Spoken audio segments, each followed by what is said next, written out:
So I woke up this morning and I just had that feeling of Christmas. And it hadn't even actually snowed yet. I mean, I think it was just a little bit of a dusting because I woke up very early. And ever since then, it was just starting to cover over everything. By the time I took my dog out for a walk, it was about this thick in downtown, which is, that never happens, right? And she just kind of looked at it and went, I think it's time to go back in. But it was just this wonderful feeling that I had about this. And I recognize that it is also a challenging time of year for many people.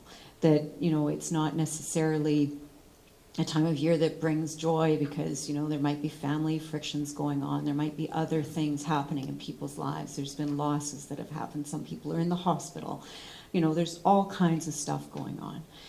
But I think there's an opportunity always for us to sort of connect with somebody. It almost doesn't even matter who it is, right? Make it a time to connect with somebody and just share that smile, share that warmth, share that hot chocolate, you know, whatever it happens to be, and just focus on that and expand that. Because even in those times of sorrow and those times of challenge, making the connection will actually make us feel better.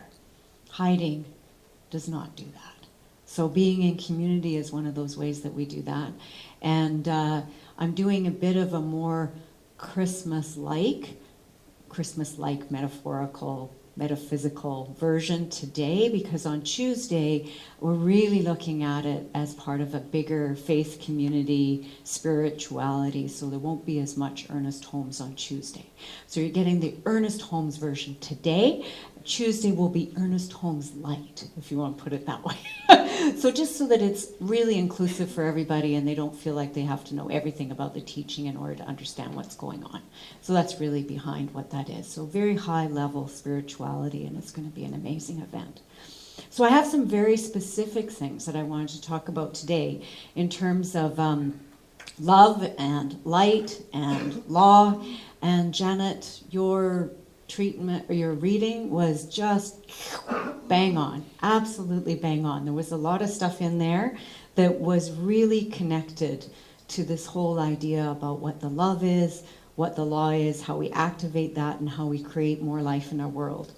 So I want to just give you a couple of quotes from Ernest Holmes just to sort of set you off. These are all taken from the Science of Mind magazine. So the first one says, the great love of the universe must be one with the great law of its own being. And we approach love through the law. This then is the teaching, love and law. As the love of God is perfect, so the law of God is also perfect. We must understand both. So there's really benefits to us as individuals to expand our lovingness, because as I've said so many times, the law says yes. So if we expand something other than lovingness, the law says yes.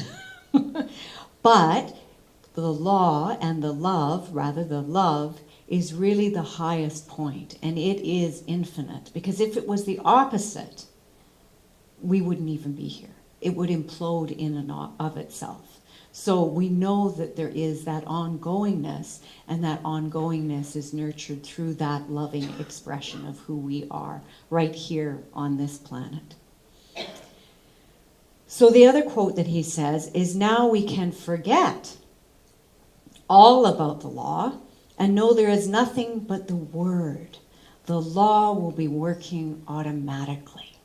So once we get that there is something going on, we can just sort of don't get ourselves all caught up in that law and beat ourselves up with it. It's like, oh, what did I think? And now we're going down that rabbit hole again. It's like, right, what did I think? How about a new idea? How about rethinking? Principle doesn't have any precedent. There's no reason why what I thought before has to be ground in stone. I can come up with a new idea and begin again. It's really that simple and that complex, right? Because unpacking all of those old ideas takes a bit of work. So last one, and I'm going to bring all of this together as you hear through the rest of the talk. It says, we must forget everything else and let our word be spoken with a deep inner realization of love, of beauty, of peace, of poise, power, and the great presence of life at the point of our own consciousness. If we're aware and conscious of love, beauty, peace, poise, power, and the presence of life, really aware of that, there's no mistakes. We just move forward in that consciousness, and we move forward with that energy. So it's about trying to expand that energy and not get caught up in some of that. So I want to tell you a story about a really old story, and I'm going to look at it from a bit of a different point of view, because we get filled with all kinds of stories about Christmas and what Christmas is all about. So I want to talk about not the classic, Jesus was born, there was a manger, there were this couple and they got together, but Joseph didn't know Mary until actually after the baby was born and all that kind of stuff. So we'll leave all that stuff behind for now. What I want to look at is the piece that has to do with the light, the piece that has to do with the star. So there's a date, cast your mind forward a bit, January 6th, which is called Epiphany. And that's when the so-called three, we'll talk a bit more about that, the three wise men showed up and said, wow, this new consciousness has appeared in the world and we want to honor it and we're bringing our gifts. So what happened, there's 12 days though, at some point that star showed up. So this is about that star, that light, that burst of awareness, that burst of an idea that starts to show up. And there were three wise men, as they called them, who decided, you know what? I think we're going to follow that. I think I'm going to follow that idea. I'm going to follow that light. I'm going to trust that that light has showed up for a reason, and I'm going to spend and invest my time, my talent, my energy in seeing that to fruition and figuring out what that's all about. I think this is important. I'm going to trust that there's something. So you go through and find out historically, and they've done some study about it. I mean, it's a metaphor, but it's also a bit of a historical thing. There probably weren't three wise men, but there were the three gifts. What they say, in fact, is that there were possibly as many as 12 that showed up. And showed up in Bethlehem looking for whatever the connection was. And the three of them are kind of interesting if you find out who they are, because what they actually are magi. And apparently there was Gaspar, who was a Babylonian scholar, Balthazar, who was an Indian scholar, and Melchior, a Persian scholar. So remember, the star showed up in the east. Now, I just find that interesting. Eastern ideology moving to the west. The east and the west coming together in some kind of mystical way, right?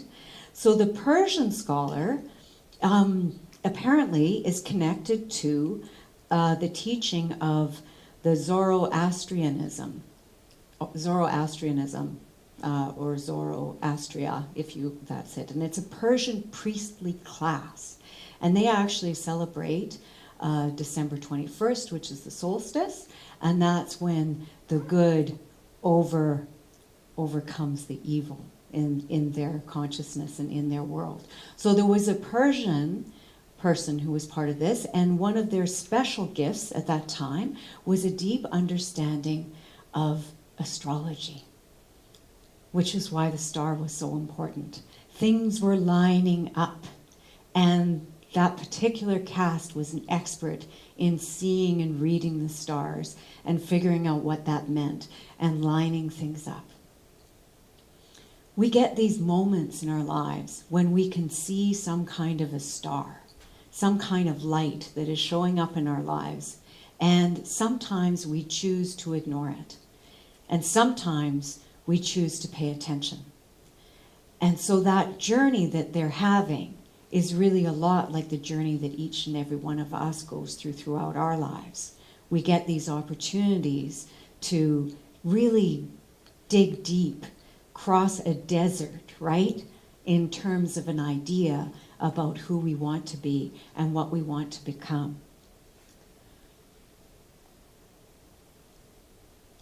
So there's a couple of quotes that are also from the Bible itself. It says, "A star shall come out of Jacob, and a scepter shall rise out of Israel." That's actually in Numbers, so that's older, from the Old Testament.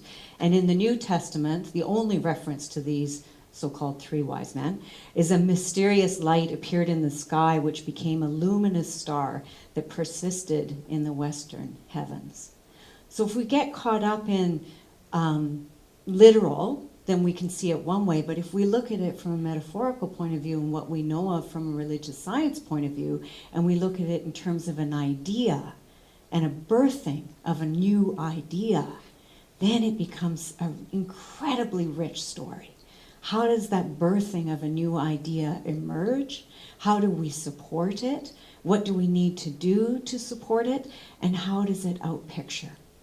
We've got all of those things happening. So what happened after that birth? So these three wise men, 12 wise men, show up at Herod's place and say, you know, we've heard that this little kid showed up and he's supposed to be really important, super important. We want to meet him. And apparently Herod got a bit freaked out. You can imagine.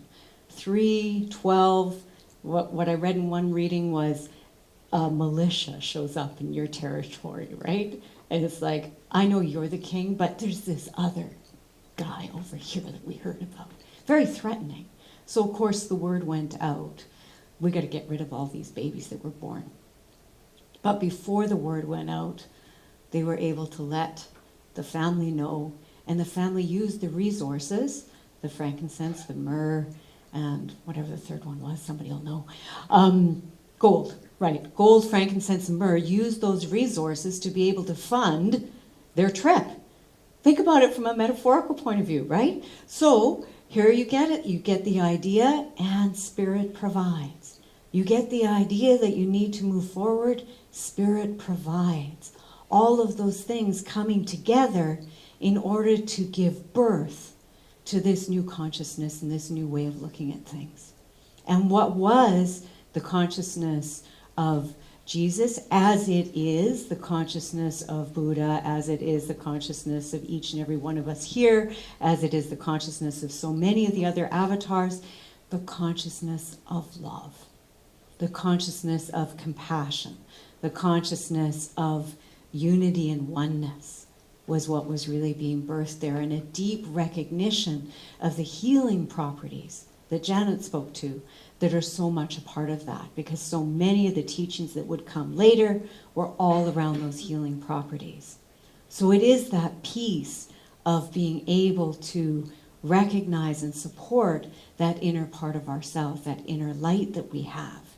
And so the wise men, these wise kings, are those aspects of ourselves that already know, that already have all of that wisdom and all of that knowledge to be able to say, this isn't just a story, this is something real.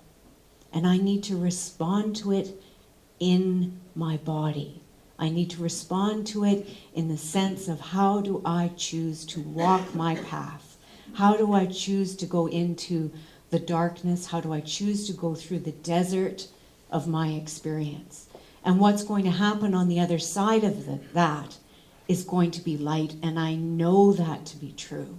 I have no doubt of that. I am so convinced of that I will meet the king that thinks otherwise and be able to stand before that king and say, no, actually, I know a higher truth. And the higher truth is this: there is light, there is love, and I'm not going to be deterred from that. So it's interesting to sort of see that there's always the story, and then there's all the supporting parts, right, that go with the story. We have the focus that's always on the birth of Christ, but there's a birth really that's happening of a whole idea. And our darkest times, symbolically, our darkest times is when we get the birth. If we're willing to look at it, if we're willing to not run away from it and go the other way, but actually enter into that space and see the gift that's already there. It's the most beautiful thing. And if we connect with that piece of ourselves, that is where we get to experience the peace and the love of who we are, the peace and the love of the spirit that is that genuine Christ spirit, or whatever you want to call it. I'm not attached to labels a whole bunch, but I do like the story because I think it's a beautiful way of explaining that particular piece.